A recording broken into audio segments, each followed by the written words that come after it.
There you go.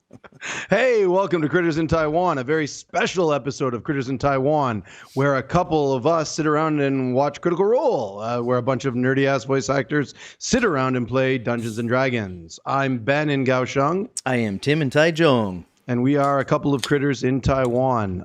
Listen, man, let's get right bang into this. I got a bazillion things to say about everything that just happened this weekend. All right. First thing, house cleaning. Okay.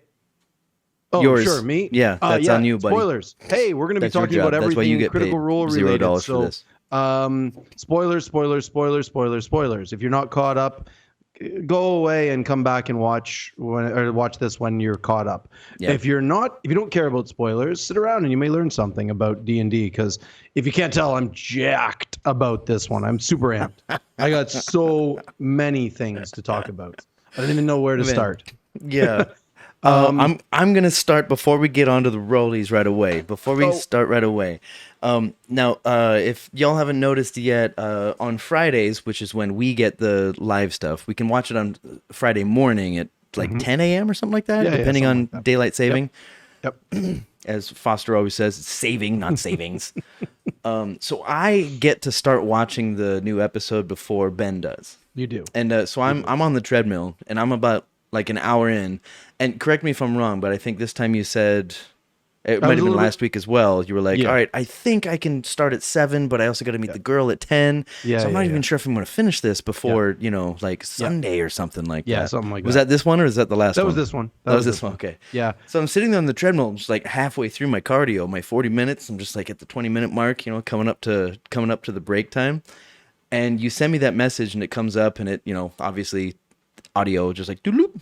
And I'm just sitting there just looking at this like, I don't want to say anything because me being the non-spoiler, like I didn't say anything for that entire time because I'm on the treadmill, I've still got 20 more minutes to go. And then when I had the minute between cardio and the weights, I was like, I think I just sent like, it's fucking great. I think that's all I said. That's all you said. Just very simple, right? It's fucking great. Yeah. Nice and simple. Only says a little bit, because. Well, listen, I got to the break at I may have gone just before the break. I had to go. I had to get out and go out and do a thing. Prior engagements. Yes, but I got back into it again Saturday morning, and then got into it again Saturday night. No, I went out Saturday night, but when I got home from Saturday night, I watched a bit more, and then I watched a bit more on Sunday. I finished it again on Sunday, and then I may have watched it again last night. Wait, hold on. You finished it again on Sunday? Yeah. I think I may have watched 12 hours of EXU Calamity this weekend. Between Friday and now. Yeah, that may be it may be closer to like 14 hours because it's 4.5. It's about 4 hours and a half long. So it's 4.5 minus the 15-minute intro. So it's like 4.25. 3 times is 12 and almost 13 hours. Right. Hey, and before we get into the rollies, what's the name of this one? What is it? Oh, it has a name. I was blown away. They didn't name. So the first EXU they didn't name. It was just EXU. It was just EXU 1 through 8, right? And then the little mini series that they did with the with the that was three, a 2-shot. Is that right? Two-shot, double shot. Yeah. This one they called EXU Calamity Excelsior. Okay. Yeah. What? Yeah. So that's a word that I've heard, and I had to look it up. I've only heard it as like He-Man or something. Yeah. It's one of those words. It was some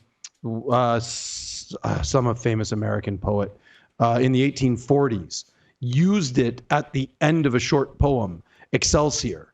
And I was reading it. I went back and I read what this word actually means. It's a made-up word. Like this dude made a word out Excelsior. Out of Latin. It's like a Latin word for, or it has its roots in Latin for like to rise up or rise up, something like that. Rise up. I don't really understand why they gave it a title, but hey, they gave it a title, Excelsior. Well, I understand why they gave it a fucking title, dude. Yeah. Without saying too much more, when I'm sitting there on my treadmill and I see you say, because like at this point it's about like 5 p.m. for me, and you say like I'm hoping to get on at 7 p.m. I'm just like, I just I'm not gonna like interrupt my cardio to send you a message, Yeah. but like as soon as I got the moment, I was like, and I always It's get good. not always, but you usually send me a message like and go. Yes. I get that message almost every Friday, Right, And I'm right. just sitting there, just like, like I'm not gonna say anything. So let's just put that out there. I think I sent you a message earlier today. I said that this ranks right up there as one of the greatest Critical Role episodes, one of the Fucking greatest word. D&D episodes I've ever seen. Yeah. The energy at that table, I could feel it. Like it was so palpable. It was incredible. A masterclass of DMing, a masterclass of players, and everything in between. Yeah, I mean, I love me some Matthew Mercer, and I love me some Chris Perkins, and I love me a bunch of other guys too. But BLM is just at another level. This was, listen. I think we talked about this last week. You haven't watched any of his stuff, right? Yeah, you haven't watched his Dimension 20 stuff, right? Or I've not seen a single episode. Right. So it's a very different format. This is a long format, which is very different from the other ones. The other ones are like more short. They're shorter, and some of the stuff, crap, I'm drawing a blank. His other stuff is also clipped. It's like little clips spliced together. A few of those have come up on my feed. Yeah. Yes, and they're like 20 minutes, 15 minutes, 10 minutes, like just these clips that are sort of spliced together from different moments, and it's not disjointed because it flows together, but it isn't a long format. I think the first part was like 3 hours, and then the break, and then an hour and a bit afterwards. So this was something that, glorious. Glorious. Let's get into it. See, now here's what's gonna happen. Like, I basically want to lose roles today because I want to hear what the fuck you have to say. And I got my things. I have 5 pages of lore. Just like lore. Well, no, that's not totally true. I have 4.5 pages of lore because the first page is just the characters. I have an entire page of just who their characters are. So I was so excited to have this conversation with you today because while I was watching it, on the back of my mind, I was like, without saying anything in text before Tuesday, and if I'm silent between Friday and Tuesday, you can know one way or the other, like, oh, I think Ben's gonna hate it, or I think Ben's gonna love it. Yeah, well, I knew what was going on. I knew. Yeah, I was like, he doesn't want to say anything. You don't want to. You didn't want to break break the seal. I get it. All right.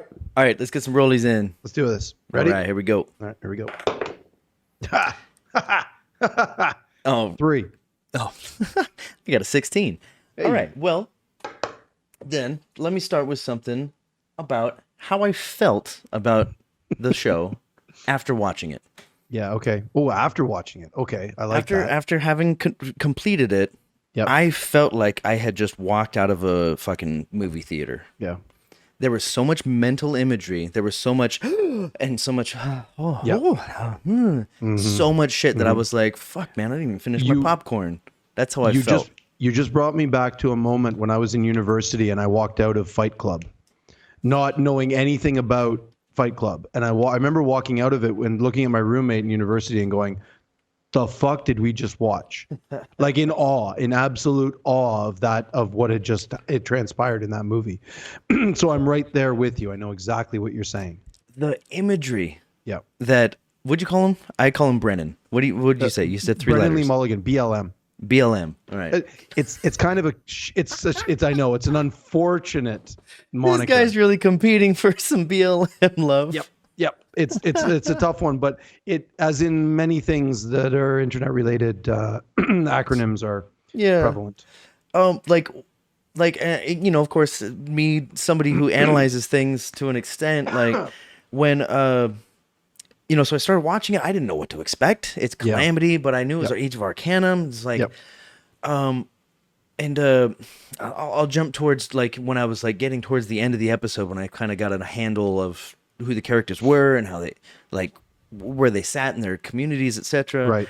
Like watching Critical Role, like the first, second campaign, and the third campaign, it kind of set me up to be surprised. Right. Because like it's a 4-shot. So I was like, wait, so are they going to be level 1? Like what's going to go on here? And they just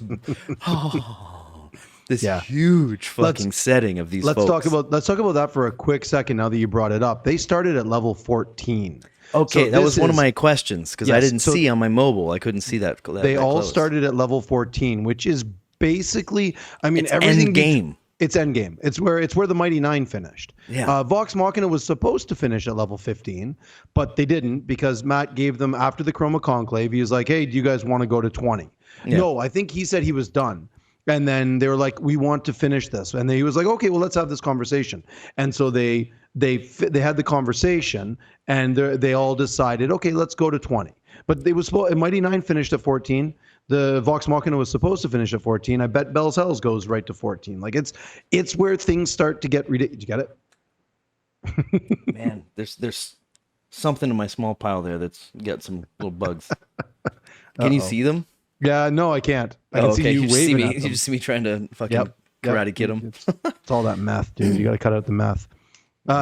The level 15, 16, 17 upwards in D&D starts getting ridiculous. It starts becoming, I'm not going to say not fun because it is still fun, but you are way too fucking powerful. As witnessed by these guys starting at level 14. They're far too powerful. And that's the point. Yeah. They're golden gods, in the words of Keyleth. It's the age of Arcanum. It's right. You know? Not there are children only- being born. God, we're getting into a lot of shit here. Yeah, not this is how the episode's gonna go, everybody. We're pretty much. both We're just gonna be there's so rambling much about shit, so we're just gonna fucking riff. Not only are they level 14, but they're talking about shit that doesn't exist in that world setting. Now hold on a magics. second. Level 14, was that on the little things? Yeah, it was on their thing. Okay, Yeah, it was on all of their little cards. Level 14. Go ahead. Sorry. And then just so you get an idea, Xerxes is a paladin. Laren is a wizard. Patia is a wizard. This is when it starts to get weird because the rest of them multi. Oh no. Sarah is just a rogue, but the Sam's character Loquacious is a bardlock, which is what a bardlock, a bard warlock, a bardlock, which is really odd. That's a strange one. It's I got a lot of things to say about Loquacious Sealy, man. There is so much deep lore about him. And then Nidus Okiro, the guildmaster of the Golden Scythe, he's a sorcerer bard as well. So they have 2 bards, a rogue, 2 wizards, and a paladin. Oh man. At level 14. I would expect most of them to be magic based, because it's the Age of Arcanum. There's not a single. Oh no. The only one is Travis. Get the rogue. The rogue, who is 100% not magical at all whatsoever. But he's still high level. Oh yeah. And there's there's a lot of shit that happened there. Inquisitive Rogue, man, the first one we've seen. Inquisitive Rogue. Yeah. Fascinating subclass. I had to do a whole bunch of research to figure out what the fuck that all meant. Like I did with all of this. I had to do so much googling, man. Yeah, that's up to you, bud. Okay. And that's why I talk to you. Yeah, so see, all the other things, like all the other one-shots and all that shit, they're usually starting here, and then these ones, it felt like they were starting at late level. Well, and can I end that one? Yeah, go ahead. my yes end for that one is the 20-page lore document that Brennan gave them. Like they referenced it a couple of times in the episode. They had their tablet, their generic tablet devices in front of them, and they were constantly referencing them. I noticed it once I realized that they were all given a ton of information. They were referencing them all the time. But I mentioned Xerxes doing it a lot. My big sure. My big point with this one is it was flawless. The fact, like when we started Vox Machina, they were already kind of deep into the characters and they sort of knew who they were. When they started the Mighty Nine, they didn't really understand who those characters were. There was a lot of flubs and you go back and you look at Knott's accent and Caleb's accent and Molly's this and that, and they didn't really know who these characters were. Bell's Hells, the same thing. You look at the brand new characters and they're still trying to find their way as they go through the first 10, 15 episodes or so. So the one shots that they have done in the past where they're still trying, they're like, well, I would bring a new character. Who's this? You know, they're just trying to figure out who these characters are and sort of fumbling their way through. This felt like they had played these characters for 14 levels. It really did. It didn't feel like a first episode of anything. I don't understand when in the introductions of each character, you got so many inside references for things that were happening or had happened that were flawless. There was no explanation needed. Whereas oftentimes with watching these guys, Matt has to explain, well, you'd remember that so-and-so and this happened, blah, blah, blah. And they're like, oh, right. Yes, of course. Like they're playing off of that. But in this case, they were throwing out references for things that we don't know about all over the place. And it sort of, I sat there and watching this in awe of brand new players with brand new characters with players who have never played them before on screen, and just their ability to flawlessly execute. That was kind of another question, but not so much. I think I have the answer for it though. Okay. I mean, it'll come up later, but one of the things. There's so many things coming up. I think that's what made me feel like when I finished the episode, I was just like, I just left a fucking theater. Like I had the same kind of chills, just kind of like, ooh, that was so good. Fucking hell. Like the picture was painted and the players did their parts just extremely well. I didn't know who two of them were. And I was just in awe. I was in awe. Lou Wilson and Luis Carrazzo. Yeah, a couple of Lou's. They're D&D players, but from other things. They played D&D. None of these guys are rookies at D&D. Those two are just rookies. It's clear. Yeah, they're all excellent. And listen, like all of them, every single one of them played these characters flawlessly. It blew my mind. I'm like, we've never seen. And I will throw. Can I pull back the curtain a little bit for this one? They gave interviews before this last week, and I read these interviews, and they had multiple sit downs. They developed these characters together. Together. They like sat as down, a group. They sat down. They sat down on a table and they built all the characters together because they are supposed to be an adventuring party that has now not finished their adventuring, but has sort of they're sort of like they've established careers for themselves in this city. Right. That's sort of where they are in their thing. So they have done. The background is supposed to be they've all leveled up together. From 1 to 14. Oh, okay. And so they would know each other. Quite familiar with each other. Very familiar. That makes some sense because, when Travis, his character's name, Sarret. One more time. Sarret Agrippan. Okay, because when he said I was waiting for the last one to show up, and I was like, last one? That implies familiarity. Yeah, they call themselves the great fucking name, the Brass Ring. I love. Oh, that was their name. Okay, the Brass Ring. Fucking clearing shit up for me right now. Yep. Because there was a silver ring, there was the gold ring. Yeah, in the gold ring is the 7, the Septarium. They're the 7 wizards, and that where Portia's Portia. I keep saying Portia. Patia. Her grandfather was the one that separated them out. Arrested Development. Oh, yeah, sure, that too. I was thinking Shakespeare. Her grandfather was the one who separated the mountain.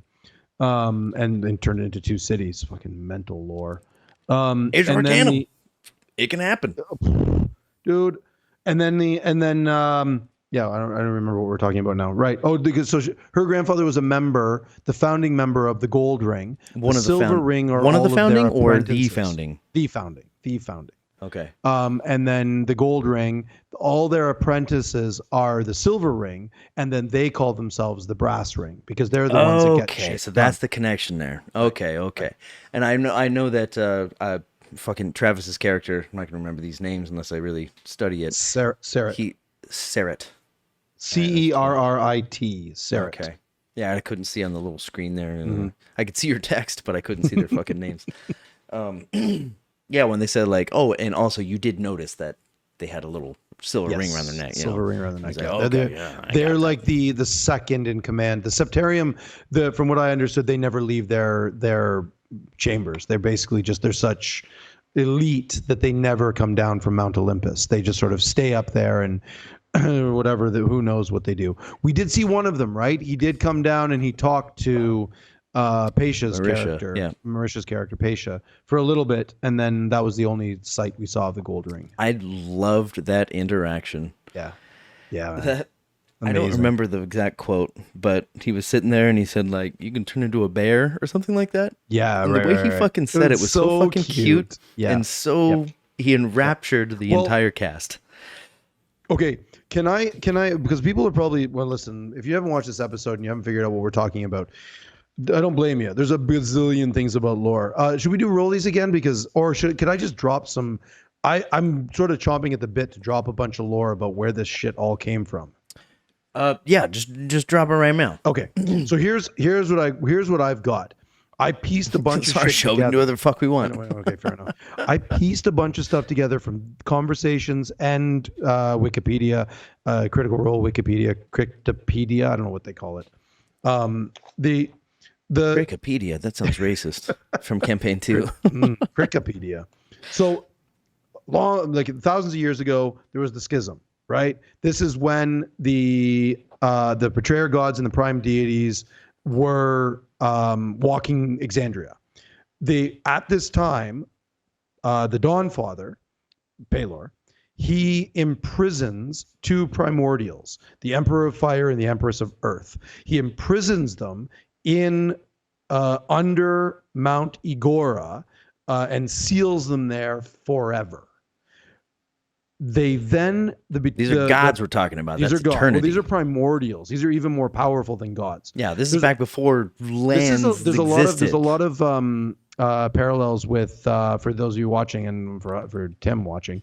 There's a lot of parallels with Mount Olympus and the Titans, where Zeus, where those gods, the second coming of the gods, battle the Titans and all of that folklore. So the primordials are sort of like these elementals that kind of are just stomping around the earth. We saw one of them. Remember, Vecna raises the primordial, the earth primordial, out of the Titan, out of that mountain, and then he rises them and he attempts to attack Vasselheim. Yeah. So anyway, Pelor imprisons. The gauntlets came from, yeah. Right. Pelor imprisons the Emperor of Fire and the Empress of Earth under Mount Igora. At the same time, the other gods, and with Pelor's help, I think, are banishing the betrayer gods. This is when they get imprisoned because they wanted to give humanity freedom, and the prime deities did not. The prime deities wanted them to be wanted the people to the mortals to worship them. So there's a whole lot of what is good, what is evil, sort of a thing here. As these primordials are imprisoned under Mount Igora, the Gau Drashari druids are attracted to this holy place and create the city of the village, which then turns into a city of Toramunda. This city grows. That rings a bell. Yep. This city this is also on the continent of the eventual continent of. No, we don't know. Trust me, I've scoured Dominus, the continent of Dominus. No idea what that even means. I've scoured and scoured. If anybody out there knows what that is, you're a far better scourer than me because I can't. I'm guessing find that they don't know. Also, yeah, I'm guessing that this has come up in this situation. Yep, 100%. I'll bet that Matt was sitting at those meetings as well, just being 100%. Like, no, this is my world, so here you go. Here you go. Exactly. So they found the Gau Drashari. I love that name too, by the way. The Ashari. Gaudrashari, it's spelt the same way, just with a couple of extra letters in front of it. And it's got to be where the Ashari druids come from. Anyway, of course, they're druids. Founded the city of attracts a bunch of wizards. The wizards then show up and they get more powerful, and then they split the mountain into two cities: Avalier, the floating city, and Cathmoira, the ringed city at the base. Right. And that's where we are. Okay. Video's stuttering like a motherfucker right now. Yeah. Okay. I don't know why. Whatever. Hold on for just a moment. Sure. And clap take. Maybe clap take on your side. Still a little off, but your video's fine. Whatever. All right, you're good.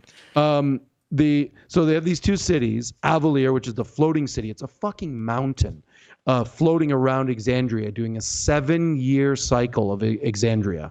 And it comes back to Cathmoira, the ringed city of the base of the mountain, every 7 years.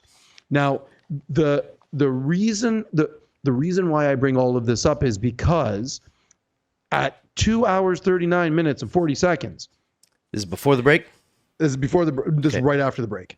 Right after the break, okay. The Brennan points at the camera and says, "The release of magical energy and a reuniting of the mountain that once was a very historically significant mountain." No idea. No idea. It's gonna come back. Of course it is. Bonkers, dude. Bonkers. My whole take on all of it is that after the calamity, after the divine gate, after all of that stuff happens, and the mortal beings refounded the continent or the world. All of this was lost. Like these cities, these mountains, these continents, all of them were all renamed because the names of them all were all lost. Well, so Taldore, even knowing that the continent was called Dominus and the mountain was called Mount Igora, that doesn't mean anything anymore because all of the records were lost. Yeah. Was they mentioned Vasselheim, but Vasselheim is was the it one still on Isilra? Only Isilra. Vasselheim is the only city to have survived the calamity. And there was also Marquette that he mentioned. Well, the continent of Marquette, yeah. Right, a continent, right? Oh, right, that's not a city. And it's also still lush with forests. And he's like, it's a rainforest. Yeah, it's a tropical rainforest. Yeah, so these places do exist. You know, I don't know anything about Wildmount. Wildmount. And Taldore, we know, was named after the previous ruler. The rulers. Their name was Taldore. So right, but they called the continent one before it. Like Taldore was the woman who usurped or won some battle. What was it called before? I forget. We did know that name was dropped. I forget, but it was not Dominus. Yeah, it wasn't Dominus. No, I feel like it started with an A. I'm not sure. Maybe some elvish name because it was owned by or not ruled by an elvish person, wasn't it? Over there. I could go dig it up, but not important. Anyway, which is why up in the north you've got what's that place called? Where they got the elf and dwarf. Uthadern, where Uthadern is still kind of one of these little. I crossed my mind that Uthadern might be the mountain that they were talking about. It also crossed my mind that it could be the place where Ford tossed his falchion into the lava pit. What was that place called? It's where what's his name went. The something. They went to the kiln, right? The kiln. Yeah. It had a name. It crossed my mind that might be the old Mount Igora, but man, I don't know. Yeah, I mean it might make sense with the name Uthadern. I mean, as I think it was Sam that said it in the campaign 2, he was like, Uthadern, I guess that sounds kind of like Earth and then under, and then like he kind of looked at Matt, and Matt was like, it was like maybe they don't have a name for it because it didn't have a name prior. Right. Whereas Aor in that same kind of area that totally had a name and everything else did was like Uthadern, sure, it's the Earth under. Fuck it. Hey, let's do some rollies. All right. I don't even know if we're gonna get into that many rollies, but I'm gonna try and push for them because I love rollies. All right. Oh, that's a nat 20, motherfucker. See, of course, the day that I want to hear you tell me about this shit. Yep. He cursed it. I got a 6, by the way. Go. I've got. Listen, it might actually be better this way if you just ask a bunch of questions and I got a ridiculous amount of lore notes of stuff that I don't know answers to. Okay, mine are a little bit. They're a little bit surface. Except this one right here, I'm gonna bring this one up right now. How did we, you and me, you and I, the two biggest fans of this show in the country? It's easy to say that because we're the only ones podcasting about it. We're the only ones. How did we, and maybe I'm speaking for myself, not see Pervon showing up? Oh yeah, I know. Like, Dude, it could have we been know anybody. where he's from and from the time frame. We Yeah, know, but we there both could know have this. there could have been. It could have been. I was thinking the same thing. There could be a bunch of names being dropped, right? Like there could have. It couldn't. It may have been. Who knows who else it could have been? Like it could have been other people that show up too. Yeah, fascinating. It's fucking cool as shit. As soon as some Brennan dropped it earlier before they said they announced Per Von Soul. They said we've got a guest coming with a dog with a wolf. He's bringing a wolf. I'm like, oh, I knew it right then. Oh, that's right. I didn't catch that until I was like, boom. Fucking hell. Well, I didn't catch it the first time. I caught it the second time. I was like, sorry, I caught it the first time, and then it was confirmed. I was like, yeah, I did catch it when I watched it the second time. That's when I was like, yeah, you did catch it right. Wow. Right. Okay. Yeah. Because like as soon as when I watched it Friday, I was like, is that Pervon? And then I got distracted and I was like, I watched the second time and I'm like, yep, you were right. You were right. Oh, okay. So on your second time. So you did finish the first time, and then second. Okay. They did say. I was like, I confirmed it with myself. I was like, yeah, he did drop. There is a man coming with a what did he say? He called him the champion of the matron, and he said that, and I didn't catch it. Yeah, I know. I caught it too. I'm like, would that be? And it was hilarious. I couldn't remember the name until he announced it. And then I was like, because I remember, I'm like, that wolf, is that Galdrick? It's Godric, yeah. And then I was like, and then when they showed him, they're like, yep, there's Galdrick. There you go. Yeah. Because like, fuck, I didn't think about that when he was like, it was a bit of a stun in the story when he was like, oh, they're bringing a wolf too. Yep.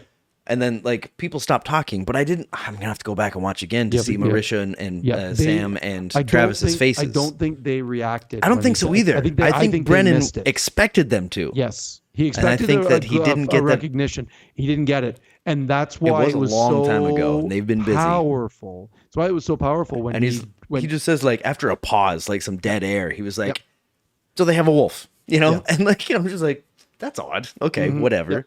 I can't believe I didn't pick that up. Like what I did was like I watched through and I got past the break and I got a little bit past the break and then I went off to do other things. And then when I went back to watch the second half, I went back to the start of the break. And then I started from there and then I saw that part twice. Right. And I wasn't doing other things other than walking and just listening, and I still didn't fucking pick up on the fact that, dude, it's Pervon. Yeah. They're talking about the Raven Queen patron who erased the name of the other motherfucker, Yeah, man. A weird one, right? Like it was so offhand because in the Age of Arcanum they don't give a fuck about deities at all. It doesn't matter. It's just it's just a whatever. A guy with a wolf. Yay. Or what does Sam say? A guy with his dog. He's like, I don't know. I get asked, but he has a wolf. Yeah, right. It was that simple. Travis's reaction and Sam and Marisha. Bria didn't really do much of a reaction because it wasn't her thing, but she recognized right away too. When Brennan's like announcing Pervon Soul, and Travis is like, he said the patron or the champion of something. Mulligan. Yeah, the champion of the matron of Ravens. The champion of the matron of Ravens or something like that. And then like we go. I went back and I saw Travis. He went at 3. I actually wrote it down.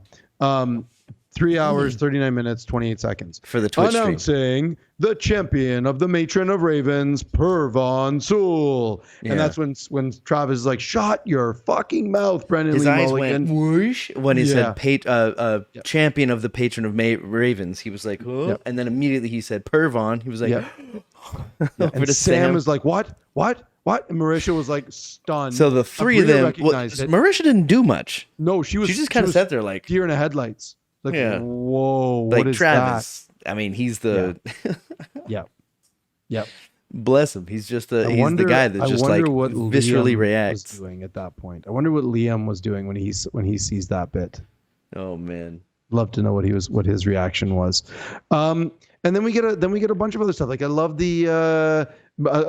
Travis's reaction was, so is he wearing armor? And Brennan's like, no, he's not. And Travis he's like, of course he's not. Really interesting. I was like, oh, of course he's not wearing armor. Yeah, why would he be wearing a vestige of divergence when there's no divergence? Which hasn't happened yet. Yeah, fun. That was a good moment for Travis. I'm glad that he figured it out while we were watching. Because as we said in our last podcast, I love Lewis and Lou the Lewis and Lou, their reactions when they're like, yeah, what? And they're like, it's kind of a relevant figure from the lore and stuff. Is that what he said? Kind of a relevant figure? Kind of an important figure. And they're like, yeah, I can tell by the reaction of the table. Somebody said, I can tell by the reaction of the table. I'm like, yeah, I'll talk to you about it later. I don't know which one's name is which. Yeah. Lewis is the paladin, and Lou is Nidus, the guildmaster. Give me right and left. Oh, top right and top left. Lewis is in top that order. right. Okay. And then Lou's top left. Yeah. All right. I'm just gonna go ahead and throw this out there. The guy in the top left, so that was Lou. Fuck, I already forgotten. That's Lou Wilson. That's Lou Wilson. Just a quick thing about his voice. It sounded like it was going through a fucking filter, and I enjoyed it so much.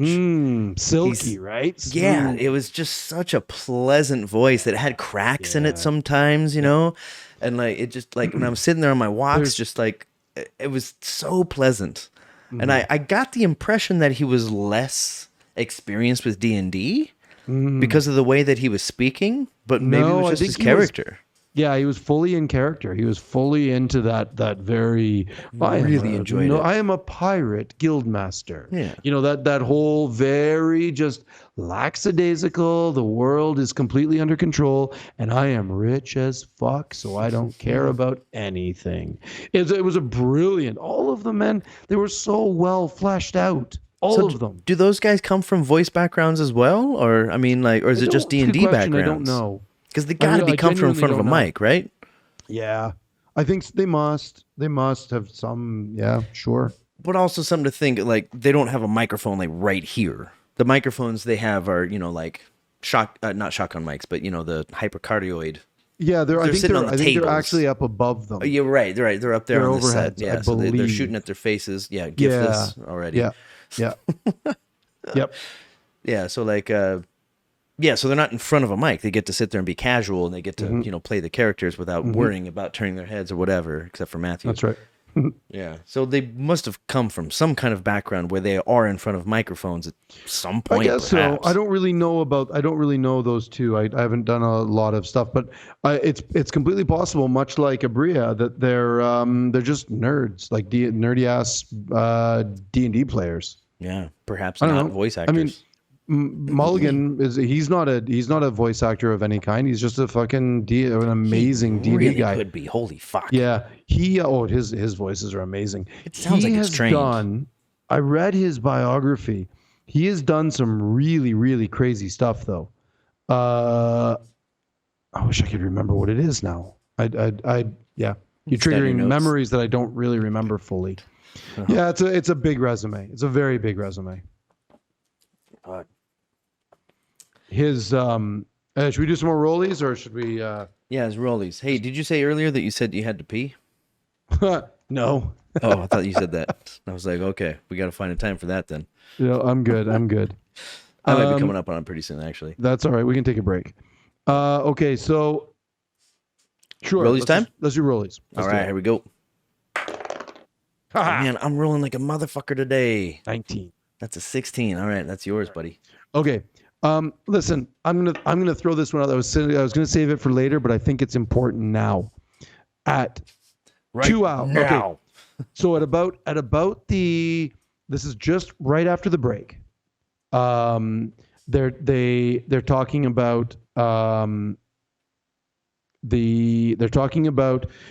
Brennan drops something about they're all talking about it's a little bit of lore, and he's dropping he says the continent of Dominus, and there's sort of like some what the mountain is doing when they're approaching the city of Kath Moira, the ring city, and they're like, you're going to be there in the next day or so. You're getting there really close. And when they start talking about all of that significant stuff, somebody in chat said, "Oh, Matt, I hope you're you got in really." the chat. This is my second watch. Sorry, I should have disclosed. Oh, there you go. There you go. I got into chat on my second watch. Sure. Right, because the reason why I get into chat on my second watch is I open up chat and I sort of I'll click it, keep it open or close it as it becomes relevant, as I'm rewinding and sort of taking notes. I'll be like, wonder if somebody got a different idea what that means, and then I can sort of get some like, oh right, oh that would be because of this, and then it just gives me some sort of ideas, and I can kind of it can lead me down different trains of thought. Somebody says, Matt, I hope you're really proud of this fantastic cast that is here and the amazing job that Brennan is doing in building this event of the Calamity to life. Something I'm paraphrasing, something like that. At 2 hours, 52 minutes, and 24 seconds, at Matthew Mercer, I am very proud of each and every one of them. Matthew Mercer showed up. Yep. Oh, fuck chat. Yeah, dude. I'm going to say probably the next half hour, people were just, Matt. Oh, it was incredible. Incredible. But yeah, it was like actually Matthew Mercer dropped into chat. There was a moment for the gasp. Always there. Is that him? As there. Yeah, 100% it was him. Like I clicked on it and I was like, oh yeah, it leads you right to his profile page. Like it's 100% him. And he's like, yeah, I am capital letters, VERY. In caps, very proud of each and every one of them. Heart, dude, it was, and everybody fucking lost their mind. And I know that the cast occasionally drops into chat when they're not part of the one shot or the. I went back and I looked this up. Laura Bailey went into the EXU, and I think Travis as well jumped into the first EXU and was like they were saying a bunch. They would drop into chat and raise a bunch of drop some silliness and stuff like that. But when Matt did it, it was this sort of validation that, and it validated and amplified the amazing job that Brennan was doing in bringing this to life, and the amazing job that the fucking cast were doing. It's just, spectacular. It's a beautiful collision of all this fucking shit that's going on. I have my yes and, but I'm gonna have to drop a piss real quick. I'm gonna keep the live stream going on if you want to drop some shit, but I'm gonna turn off my camera so I can go take a piss, and I'll be right back in a second. Your camera's still on. Yeah. I don't have much to say. I'm staring at a camera, talking into a microphone in a very low voice. So I'll do some character reads. We have Luis Carrazzo as Xerxes Illarez, a human paladin who has a mount, Tempest, the magical griffin. Abria Iyengar plays Laren Koromar Seeley, an elf wizard, the architect arcane. Marisha Ray playing Paisha Porco, an elf wizard, the keeper of scrolls. Sam Regal playing Loquacious Seeley, a changeling, fey touched by the way, playing a bardlock. Lou Wilson, Nidus Okiro, a human sorcerer bard. He's the guild master of the Golden Scythe. We have Travis Willingham playing Sarat Agrupnin, an Ice Fura, a bird person, playing a rogue Inquisitive. He is the senior site warden. And then you have Brandon Lee Mulligan as one of the greatest dungeon masters of all time. Apparently, fucking hell. Jesus, dude, I was so impressed. Can I give my yes and, or do you got more to say? Yeah, go. This yes and, speaking of Black Lives Matter, did I not say that? BLM. Listen, man, I dig the what is it called? Acronym? No. Initialism. Initialism? Initialism is if it doesn't spell out a word. An acronym is if it does spell out a speakable word. So NASA is an acronym. BLM is an initialism. Right, like radar and. It's like my name, TDLT. It's an initials because it's my initials. Oh, okay, cool. Yeah. And then NASA, this motherfucker. Yeah. So something about Brennan, being somebody who's not super keen or aware of a ton of other D&D DMs. When he went into, like, this was like a good like 30 minutes or so, maybe 20, because I was exercising, so maybe it seemed longer, but he was like allowing people at this level 14, 15, whatever the fuck they were. He was like, you can do a history, you can do arcana, you can do this, just like, yeah, well, if you think you can add to it, go ahead and do this. And these people rolled their things, and like I at one point I think Travis rolled like a 31 or somebody rolled over 30. No, was it Travis that rolled over a 31? Who rolled the 31? Somebody had a 31. Yeah. I thought it was Travis, but I might be wrong. I wrote it down. I wrote it down. Yep, it was Travis. He rolled a 31 investigation check on that piece of corroded metal, which turned out to be the broken bow. Right. Yeah. Yeah. There we go. Yeah. And like the others, they had like 26, 29 or something like that. Very high rolls. And like it was Machina level high. Yeah. It was kind of at this point where I was like, okay, these guys must be like end game level. Like it's Age of Arcanum. Arcanum. With an M at the end? Yep. Yeah. Age of Arcanum. And the way that he is like, what he gave them, what he divulged to them after their rolls, he was like, wait, so you rolled insight? Okay. And he gave this insight. And then the other person was like, Arcanum. He's like, oh, or Arcana. And he was like, okay. And he gave this. And then he gave the other information to the other person who rolled this other thing. This was like a good 20, 30 minutes of like just divulging information based on what they picked up in a moment. I loved that so much from BLM. I was like, I have seen Matthew do this a little bit, but I really enjoyed the fact that he changed the information. And of course, they're not going to metagame because they're pros. Right. I loved it so much. I was I just remembered what his background is. He's an improv actor.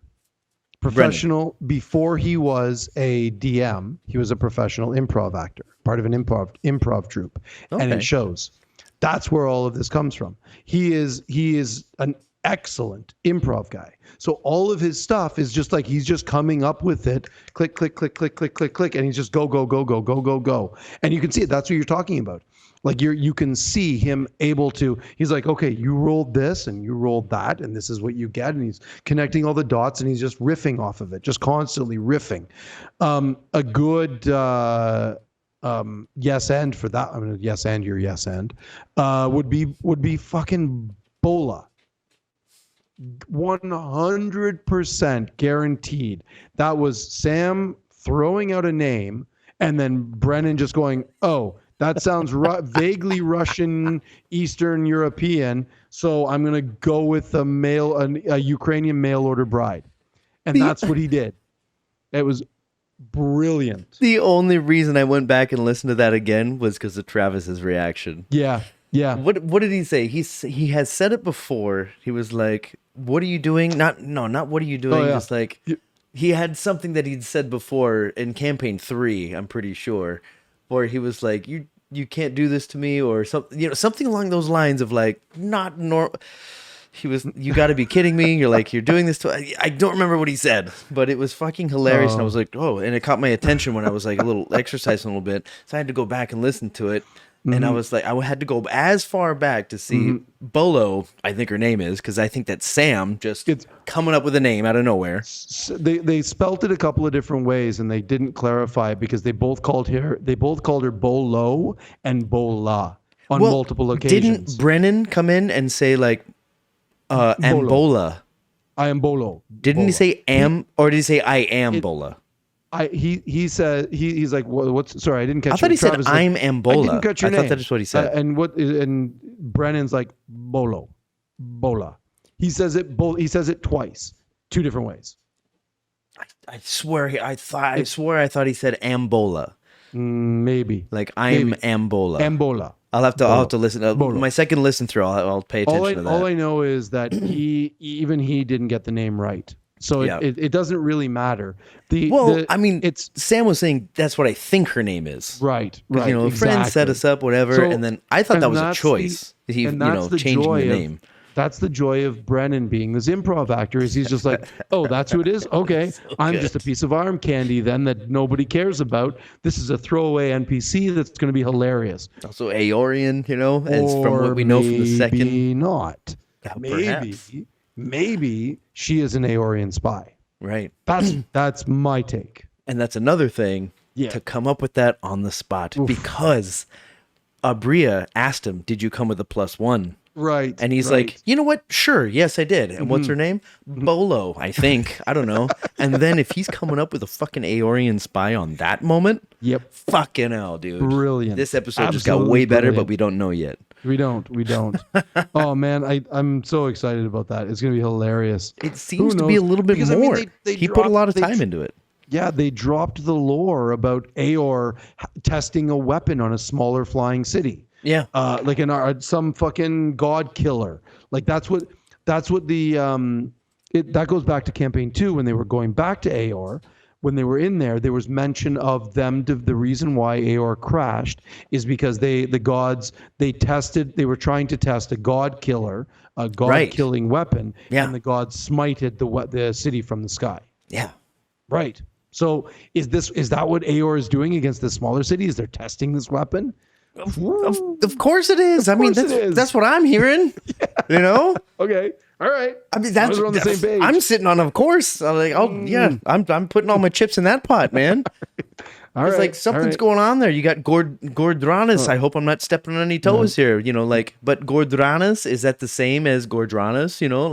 As they had in campaign 2? I don't know. Because they had Nicodranus, which might have been something else other than shadows or something. The amount of time that he put into explaining what Gordranus actually means, the draconic, the whole dragons would be afraid of this thing, and and it's like, it's not just Keeper of Shadows. It means much more than that. And dude, it's deep in there. Deep. It's so awesome. Like we've seen, it's like, especially with the juxtaposition on this on the screen. Like you've got Sam and Travis, and you got Marisha up in the middle on the top. I wonder if that was either a beautiful accident, or if it was like these 3 people know about this lore a little bit more than you, if they were paying attention. And when the word Gordranus came out, I'll have to go back and look at their reactions, because they all 3 of them, they know about the term Gordranus. That was a fucking location, absolutely, in Wildbound, which and may not exist yet. Like you said earlier, their lack of metagaming based on this knowledge was epic. There's no other word for it, because it's almost like they were coached into that, or they coached themselves about that they're going to be hearing a bunch of these words from things that are going to happen. But I think Pervon Sewell caught them by surprise. Obviously it did, but the other stuff, they're like, we're going to hear things, we're going to know that we're all going to die. We have to act as like they probably coached themselves and talked about this quite a bit at these initial session zeros that they had. I'm guessing that's what happened, because I'm guessing so too. I mean, this isn't just a home game on the internet anymore. This is a production. This is absolutely. Like not to think that anybody's writing anything. No, but they are preparing things. And if you understand the game of D&D, there's preparation and there's writing. Huge difference. Huge difference. Understanding who knows what. Preparation for this is very obvious, but it still comes off. It's still D&D. Improv. Yeah. Sure. Yeah, 100%. Rolling again? Let's do it. That one. Ooh. 11? That one. Oh. I'm wasting all these high rolls. I think you're 3-1 now. I got an 18 on that one. All right, well, I'll bring it back to Pervon. Okay, go. Like, nice. Brennan went out of game, and he said it explicitly. You can tell he's like level 7, level 8. He didn't even specify, because that screen's not going to come up. It was I love that explanation. Thought that was great. It was very intriguing. He's a champion of this fucking risen god. Ascended who did, God, as they later said in the episode, man, if you have not watched this, get the fuck out. All these spoilers are coming out. Like, the greatest achievement of any mortal magic user of the Age of Arcanum, she did. right? And also erased the previous motherfuckers from the annals of eternity. Reality. From reality, yes. Yeah. And and this person, this goddess's champion is level 7 or level 8. It's not like the mountain from fucking Game of Thrones. No, it's just like it's Arya. Yeah, it's just like a dude with a dog. Like, what the fuck is up with this? It's like, he would sort of be the equivalent of Strider when the halfling, the hobbits meet him and Bree at the Prancing Pony, where he's just like a dude sitting in the corner, kind of spooky. Nobody really knows what he's doing over there. He's kind of nobody wants to go talk to him because he's clearly powerful, but not that powerful. Yeah, he's still sitting at a bar. Mm-hmm. He's just a dude, but clearly knowledgeable, right? Like some of the shit that he says to Xerxes is chills. I wonder how much was planned. Fuck, there's so much to say about it. How much was planned as far as him being religiously offended, as I think Brennan said, and he was like, and he's like, I do not like how this conversation is going, and I will see my way out. Yes, and he's talking to people who have lived in a twice pit as of long as him. vipers. That's right. Yeah, enjoy your pit of vipers, right? Enjoy your pit of vipers. And he's down here as far as experience or whatever the fuck it would translate but again, to. the contempt for the deities, right? The contempt. It's like he's a curiosity, like the guy from the Silver Ring invited, or the lady, the dean of the Hall of Necromancy. Whatever that's her coming name up right. was. Yeah, that's coming up right now. She was the one that invited him as a curiosity because how quaint, the mistress of death has a champion. Yeah, and as you and I both know, necromancy is like the opposite of the fucking Raven Queen. Yep. Yeah, it was so good, so fucking good. Like just the jigsaw puzzle that was all these pieces put together immaculately. Just spectacular. Sure. I guess I could. I don't even know where to begin here. I've got out. I've got one more little point, man, but I'm here for the fucking lore that you've researched. I have so much to say about shit. I mean, if I win the next Rolly, then I'm picking up my next point, but I'm just gonna throw this one out here because I think it's kind of interesting. So Laren is the architect arcane. She's the one that runs the arcane engine. This is Abria Iyengar's character. She was the one that runs the arcane. Very quiet this episode. Very wonderful job, man. I loved her as her whole professional down to business. I am nothing but business, and I am on a mission, and I think I know what the mission is. So she built this thing called the Grand Geometer, which measures the ley lines that flow across Exandria. Like geodesics in the modern world. Like geodesics, perhaps, in the modern world. Absolutely, yes. Or like exactly. a straight line on a sphere is... These are magic ley lines. They are they're the lines of magic that go across Exandria and give Exandria its arcane whatever, right? Just the arcaneness of the whole magic of D&D. Sure. And Brennan took this big long time to say, the in the solstice they shift a little bit, and then in the apogee solstice they shift even more. And this is what the Grand Geometer gave her a reading of. She was hoping for 0.025, and they gave her a reading of 0.5. Cut to when she makes that monster roll of a 29 on Arcana for what that the Solar's bow was, and she pockets a piece of the metal and then goes and runs after the end of the party straight back to the arcane engine. Doesn't she take the whole thing? No, she took a piece of it. How would she break a piece of it? I don't know. Maybe she did take the whole thing. I think she took the whole thing. Good question. Yeah, good point. Maybe she did. Maybe she did. It doesn't matter. It's like people like, here we go. That's how fragile they are. I don't think so. Well, it was tarnished and patinaed. Maybe she broke a piece of it off. I don't know. She did ask him if she could pocket a piece of the bow, and Brennan said, "Yeah, absolutely, yeah." So maybe she took the whole thing. Maybe it doesn't matter. She took this piece, and her question was huge. Yeah, can this be used as a to the tuning DM point? Was huge. To the right, exactly, which we all know is required. Yeah, tuning fork from that plane of existence, and she does it. She wants to go there because she wants to ascend. That's my thought as well. Right? Right? Yep. Okay. I'm Why glad else I'm not wouldn't the you? only one that thought She's- that, because what, and that, which leads me to, she's the reason why Avalier falls. Who was the one? Sorry, what'd you say? She's the one. She's the reason she fails in her ascension. This is my prediction. She fails in her ascension, and she's the reason why Avalier falls. Oh, so this is a prediction. That's prediction. Oh, okay. Yeah. Who was it that said the greatest achievement of mortals is what the patron of ravens did? Do you remember? It wasn't her.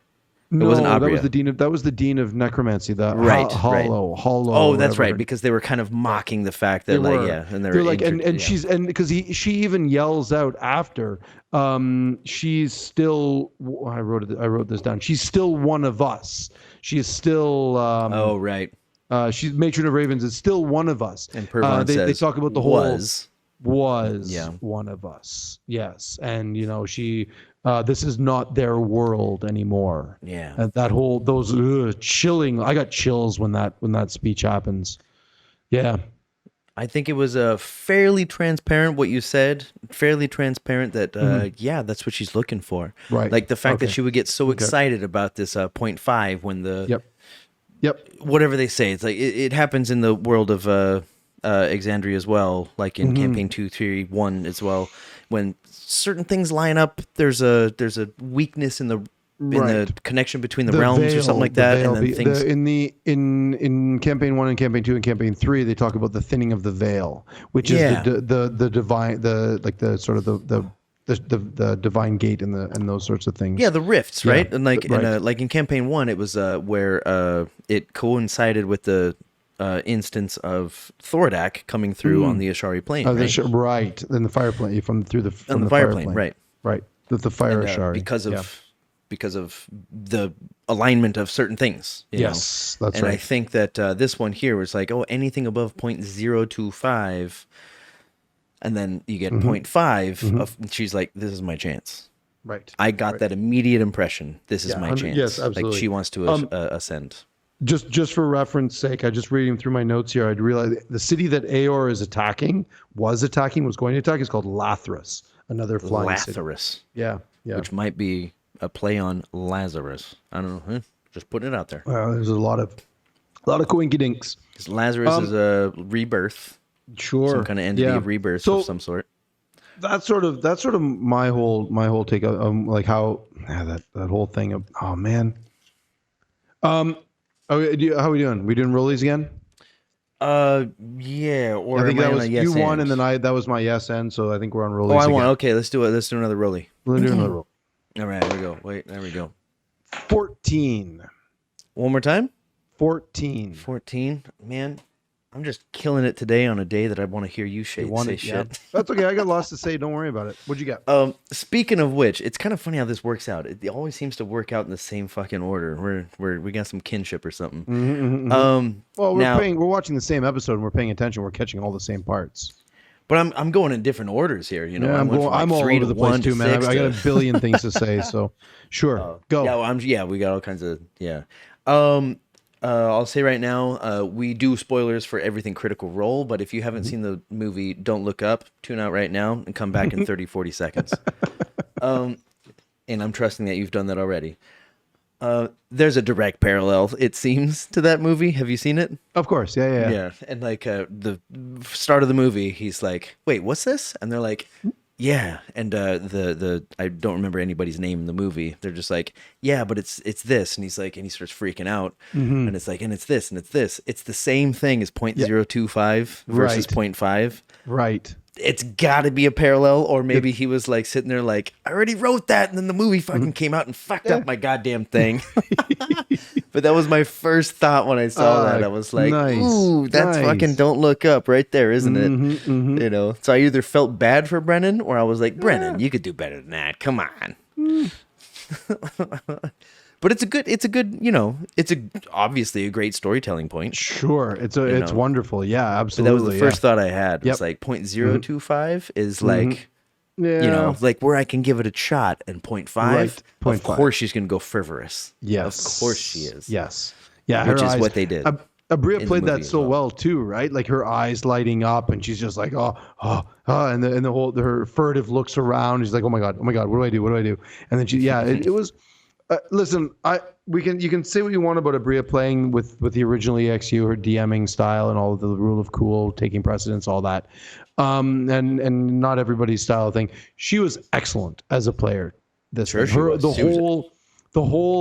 and Sam, their divorced, separated status was just some much needed comic relief There's so much improv going on there, and like interpersonal storytelling. That will be the first time that's happened in our relationship. Like just that line was just, oh boy. And then Travis is like, I'm not safe at this side of the table. That's also where that +1 came from. And then Bolo out of nowhere. Good. Out of fucking nowhere. Well, of course, I'm Loquacious Celia. Of course I would have a +1. Yeah, he's like, let's say I did. Her name's Bolo, I think. Oh, there's a fun little thing about the Sealy, that name. The Which Court name? of Sealy. The Court of Sealy and the Court of Unsealy. They're the courts of the Feywild. Actually, weirdly, there's Matt's written that into Feywild lore, but it also comes from real world lore. Gaelic and Celtic both, I believe, have the Court of Sealy and the Court of Unsealy. They are the Sealies are the tricksters, the pucks, and from Midsummer Night's Dream, and like those, the leprechauns, the imps, the will-o-wisps, those little trickster ones that whatever. The Unseelie are the boogeymen, the dangerous ones, the ones that go that go bump in the night and swallow you whole, and those kind of the sinister bad guys. Those sounds like a ton of lore there. Tons of lore. Like from Fey, you can get good, you can get evil, or you can stay trickster. Right. The changelings, which is what Sam's character is, are 100% from the Feywild. They are like Fern, being a satyr, from the Feywild. Changelings are also from the Feywild. So there's a weird connection there. It's got to be intentional. Loquacious Celia being a changeling from the court of the Feywild. Like there's just weird. It's just a weird little sort of tangential thing that I don't know what it means, but it may mean something or it may mean nothing. It might just be fun little Easter eggs. I think that which brings me to sort of another point. There was a lot of Easter eggs, a ton, and I think that was just a little time. There's so much shit going on in this goddamn episode. Like, cool. It leaves it open to have another sequence of this in the future. Yep. Like I remember, man, before Campaign 3 came out, you were the one saying to me, you were the first one to say it, like, they might go back in the past and do something like this. Yep. This is your prediction happening right now. I know, it's amazing. This is what's happening right now. I kind of wanted, like I said, I wanted this to happen for Campaign 3. I was hoping this would be it, but I'm super happy that it's happening now.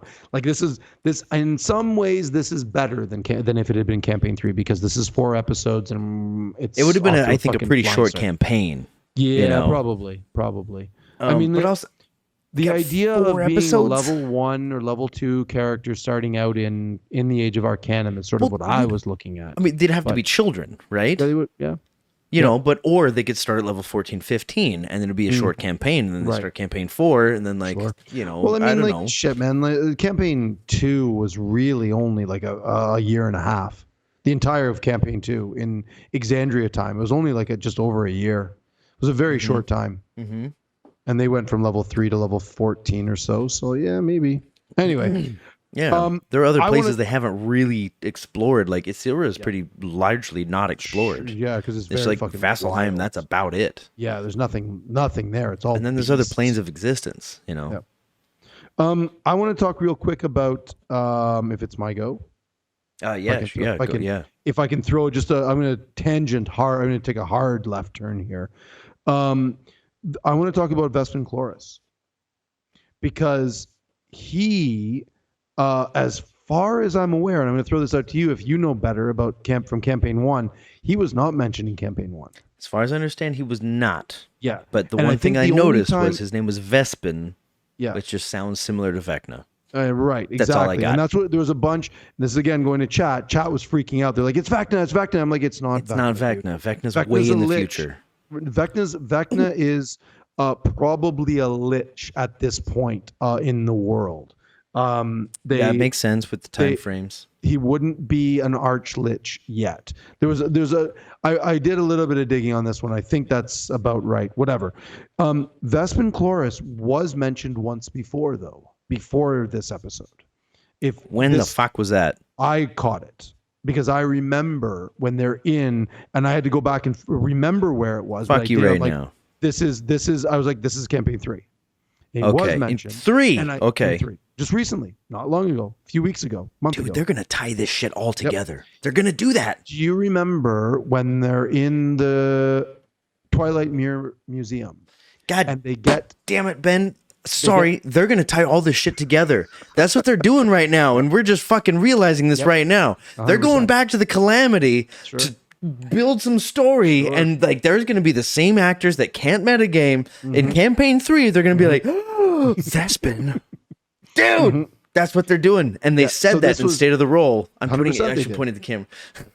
That's what they're doing right now. That's what they're doing. Exactly. Fuck, you just fucking made me lose my shit. Yep. Yeah, it's in so campaign good, 3. Sorry, go ahead. They mentioned Vespin. Tell me when, please. In the Heartmore Hamlet, at the Twilight Mirror Museum. One of the artifacts that they pick up in the basement when they're going for the earring. Remember they're going for the earring, the whatever that fucking for that weird heist thing, right? The heist, right? So they pick up a journal written by the Archmage Vespin Chloris. Fuck off. Yeah. Yep. It turns out to be a fake. They're like they rolled an Arcana check or something, or his investigation check on it, and they're like, yeah, you're pretty sure that what's his name, the what's the dude's name, the shyster guy from what was it, the con artist that ran the museum, Evan Hytroga. They're like, you're pretty sure Evan Hytroga has wrote this himself, and it's got those. This is when the whole ellipses, the ... That's when that all came out. Oh right, that motherfucker. Yeah. So they're like, but it detailed. There were details in there about the Calamity. Setting up the lore for this episode. This is what they're fucking doing. It's Jesus, it's not just one campaign where I got to come up with this. No, they're doing all. They're treeing out, man. They're world building. I'm going to say Matthew is treeing out. Yeah. Yep. Dude. Yeah, man. He must be getting laid so much right now from his wife. He's so brilliant. So when they start, this all came out when Travis's character Sarah is in the Hall of Eyes, in that fucking room that recreates other rooms, other places. How fucking cool. It's through and he's like, this is not illusion, this is straight up transmutation. Right. What? Yeah, where they actually move the stones. Or actually no, sorry, what was it? Yeah, no, it was actually creating no, what was it?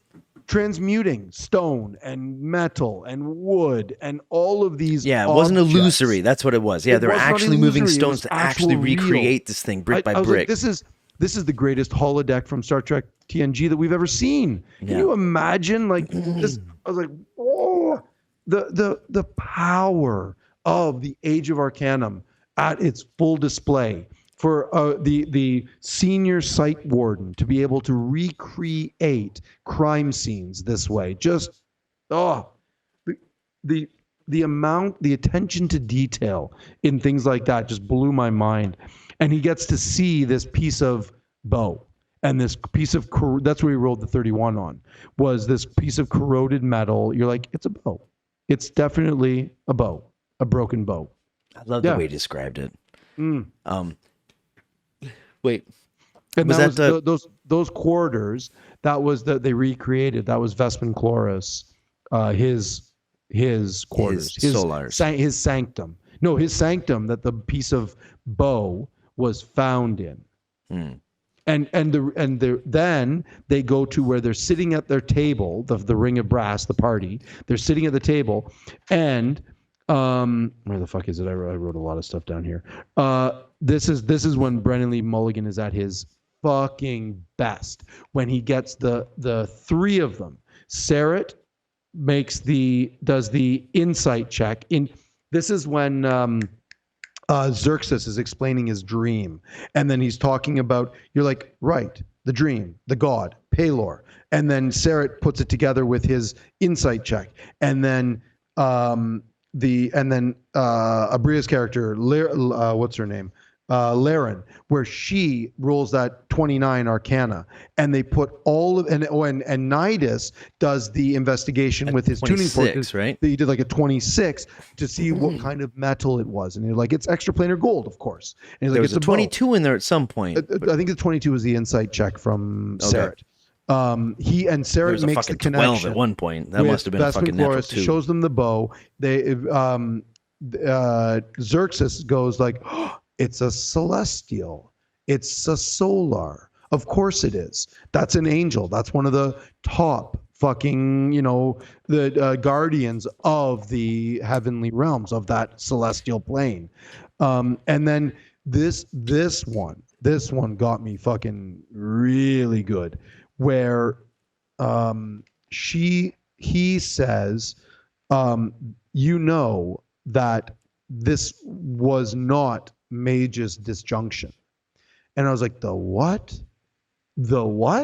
And so I went and I looked that up.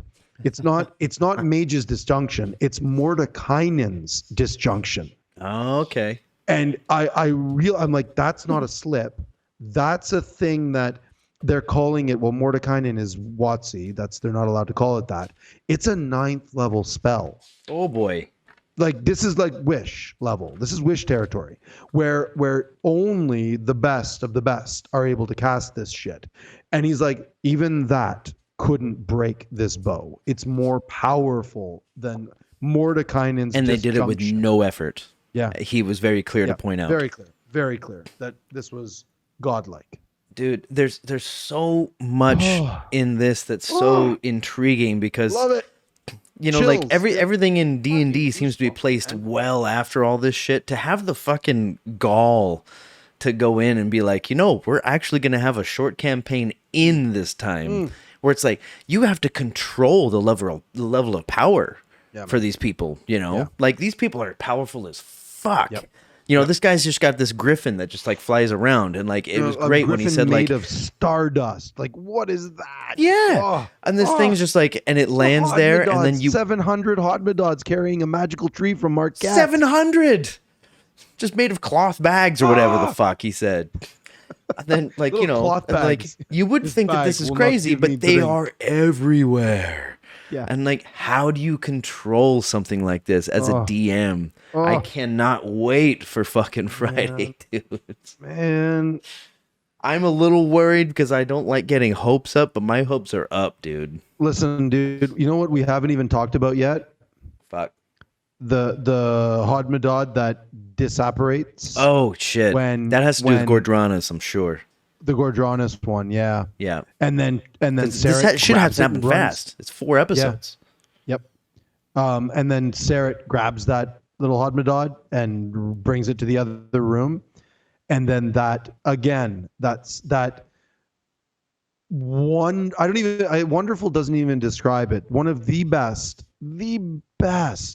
descriptions of perception, high perception roll with Sarah. This is the Inquisitive Rogue, right? He uses an eye for detail, which looks for clues. And then No. The ring was different. The ring told it was about lies. Are they telling the truth or are they lying? I love that moment he too. Goes, that was amazing. When she spoke, and he was like, okay. Yep. That got my goat. No, I got my goat. That's wrong.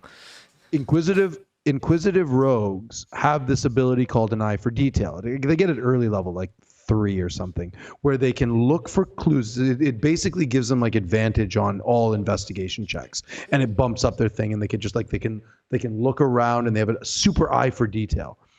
Brilliant race choice too with the Ice Fura, the bird person, right? Like that whole idea of them being like eagle eye, just being able to. Yeah, I know. I loved that little Rick and Morty nod there. That made me smile. Even Travis knew exactly what he was doing. He knows what he's doing. Yeah. His wife is a character on the goddamn show. So yeah. So and then they have this other amazing thing which is called unerring eye, which lets them see illusions, shape changers, or any other brand of deceiving magics, which is where he sees through the illusion and that the invisibility. Sorry, the invisibility. Right. With the two eyes and the fuck. And the idea I'm going to steal this at some point. This goes into my memory banks, that the only way that you would be able to see if you were invisible is if some light was able to get in tiny grains of sand. They'd be tiny little grains of sand of light being able to get inside. And he's like, the reason that you are trained for this is because they always move in pairs. And I stopped. I had to pause. I stood up from my sofa. I stood up from the sofa and I sort of walked around my living room the apartment for a couple of seconds going, you got to ask Lacey some questions. Fuck did I just witness? This ability of BLM to DM this way is it's a masterclass. I have no other words for it. I don't even know how to explain how incredible that is. Matthew Mercer is one of the greatest is probably the greatest DM we have ever seen. But this display by Brennan Lee Mulligan today, last Friday for us, last week, was another level. This is incredible. Yeah. I can't fucking wait for the next one, man. And then like just to cap that all off, the fucking jump scare on Travis. Yeah. And did you hear what he said? Like, you can't do that to me. You can't do that to me. And I rewatched that twice. Yeah, so did I. Part of me laughed at that. And I'm like, my initial, and this was a dumb reaction, but my initial thought was, is he saying that because like he's the CEO of Critical Role? And he's like, you can't do that to me. I don't think so. No, of course not. Because it was more like, don't do that to me. You know who I am? Don't you know who I am? No, 100% not. But the way he said it made me laugh. I was like, you just got, you got owned there. Owned. So good. It was so good. Yep. Yeah, dude. I don't think there's a fucking negative thing I can say about that fucking episode, dude. No, man. All the way from the very beginning, fire. Going back to the very end. Oh. Going back to the very beginning, like when he said, like, if you're looking for this happy story, it's not gonna happen. Yeah. And like that set the mood for like that initial scene in the dream sequence. And I loved how he ended it. It's like, dude, if you're looking down and you see stars, what would happen if you look up?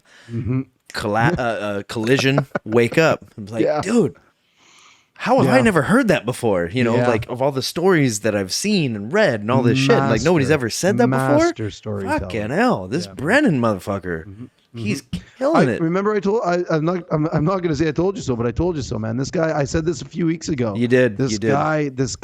When he was on that one shot or two shot or whatever it was. Was it a two shot or one shot? The one shot. The Elden Ring. Of Elden Ring, which I just beat 2 days ago. Hey, and I'm starting my second playthrough. Nice. He was on there, and I loved him in that one shot. And then you were saying, it's like, dude, do you know who he is? Yeah. Contrary to Travis. You know who this motherfucker is? No, I have no idea. But I fucking loved his performance on that, and holy fuck, did I love Well, this is, like I said, like this is at another level even from his other stuff, because I've watched D20 and it's good. It's very, very good. It has a bit of a rotating cast, right? Like they do different things. The last one they did was a vampire one, and I'm not super into vampire shit, but it's just not my jam. But so they and it's not Brennan Lee Mulligan. He's not the DM this time. So it's also I'm like, it's a great cast and it's very fun, but whatever. It's they do a bit of a rotating thing. So his I wish you should go back and look at his Rogue 9. It's a number 7. I think it's 7. Whatever this Rogue is. Seinfeld throwback. Yeah. 7's a good name for a boy. 7 of 9. I think my brain just went Star Trek with 7 of 9. Anyway, yeah. Hey, dude, we're an hour and a half in. Oh, for fuck's sake, hour 24. Another hour and a half on this episode, but we should probably wrap this up. The good thing we started immediately instead of fucking bullshitting about. I got it. Yeah, dude, I haven't seen your dog once. I haven't seen Lacey once. I don't know where she is, but I think she's pretty desperate for a walk. Good Lord. Poor girl. Yeah. Fucking hell, man. Like, I could talk for another hour and a half about this, but we probably shouldn't. I mean, if this one's gonna be an hour and so far an hour and 24, the next one. I got one last thing I want to say. Go for it, man. I took a pee break. We're just talking about that dream sequence at the very beginning. And one of the last things as Paylor kneels down on his like boot to throat or whatever it is, and the god, the red horn, who I believe is Asmodeus, but they weren't very clear about who that would have been. Probably Asmodeus. Which would make sense because the lore says that Vespin Chloris is serving at the right hand of Asmodeus. So it would sort of make sense if it was. But the last thing that he says in the dream sequence, the last thing he says is, "Who did we betray?" He, who, what? The Asmodeus, whoever that big horned demon, devil, red giant. The line was, "Who did we betray?" We. Yeah. Who did we betray? And that brought to my mind the fact that the prime deities maybe aren't the good guys here. They may be the bad guys. Oh, for fuck's sake. Yeah, Benjamin. We may get a giant fuck you to canon the canon that we've all known, that the betrayer gods were the ones that wanted to destroy the world, but they weren't. They were the ones that wanted to give, I alluded to this earlier, the betrayer gods were the ones who wanted to give the mortals choice and freedom of will. And the prime deities were like, fuck that. Jesus Christ. This sounds like my upbringing. I don't care if I'm completely wrong on Kodiak. That one, man. I'm along for the ride. I hope I'm right. I hope I'm wrong. I don't care. Like this Jesus God was like, no, you got to follow this way, and I'm like, no, hold on a second. Like I'm not so sure. And now I'm the bad guy. Right. But hold on a second. Right. I'm so much more open than these people. Yep. And I hate guns in schools. Maybe I am the good guy instead of this anti. Maybe. Oh boy. Maybe. Oh boy.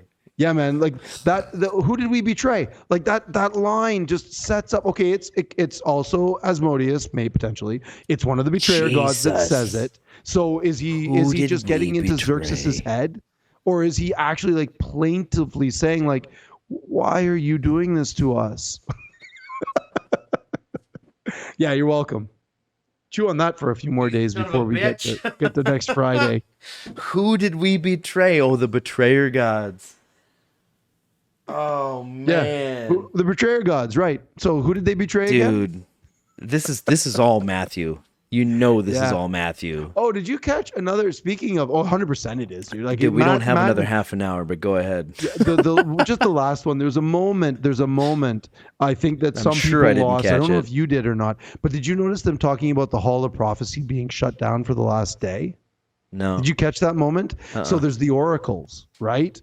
The oracles who can see the future. Right. And at the beginning, in the middle of the episode, they're like, yeah, they're not available right now. Why? They haven't been available for about 24 hours now. Why?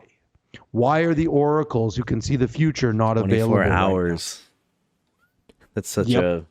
Yep. I'm going to start watching this again tomorrow. Fuck, dude. I'm telling you, dude. I've got... this is the most amount of not questions, but just straight up fucking lore I've ever written.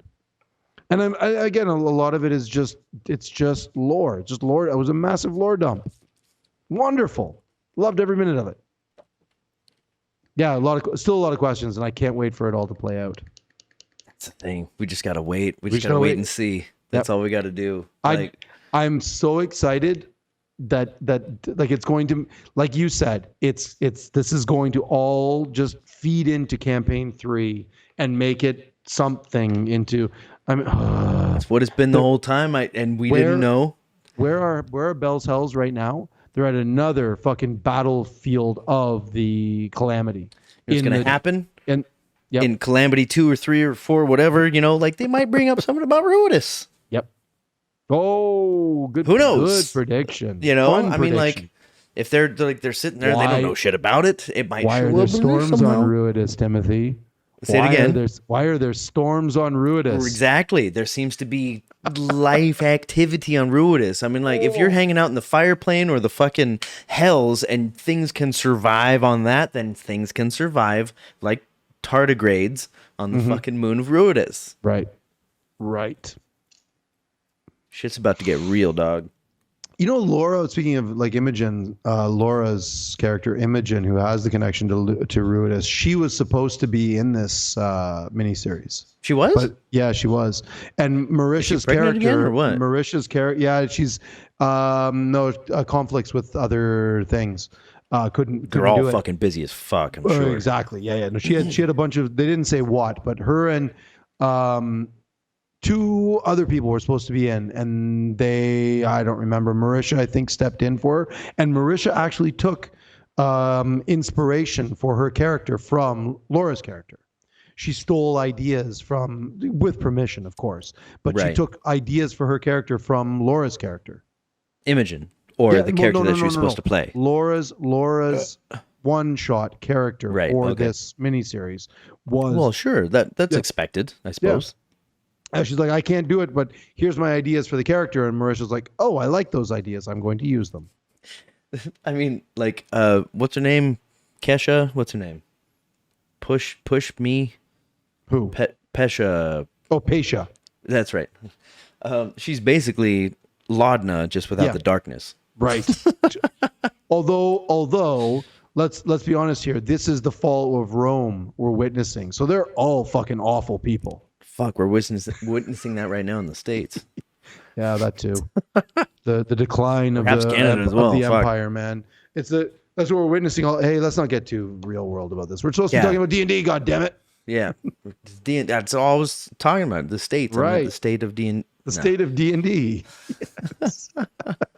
Hey, all right, dude. Like, good night. I mean, I'm walk my dog. expecting that the next episode is gonna not require. It's gonna call upon another.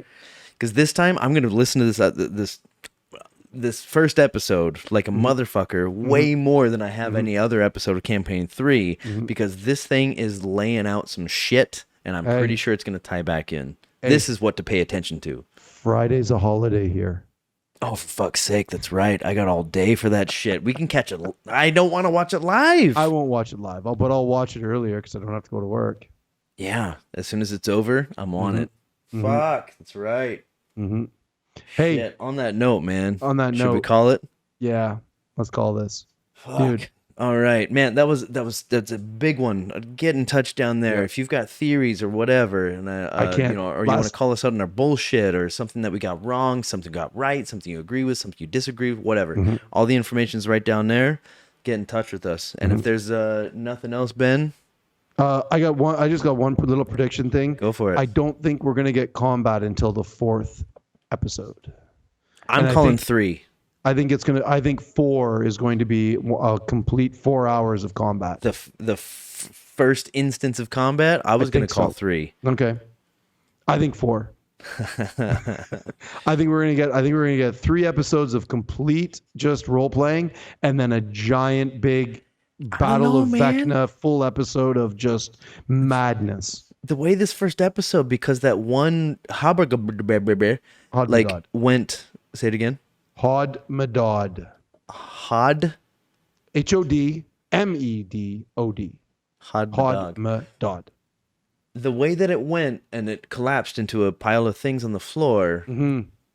I don't know, man. It's either the start of episode 2 and or episode 4. Yeah, okay. Because, Gordranus, they might show up at this fucking place. Gordranus. Or how Matthew does it. What is it? Yeah, I like that. You're getting into Liam space there. All right. If nothing else, tune in next week. Yeah. Y'all don't forget to love each other. And is it finally Friday? Peace, Ben. Peace, y'all. Peace, brother. Take care of You yourselves. too, man.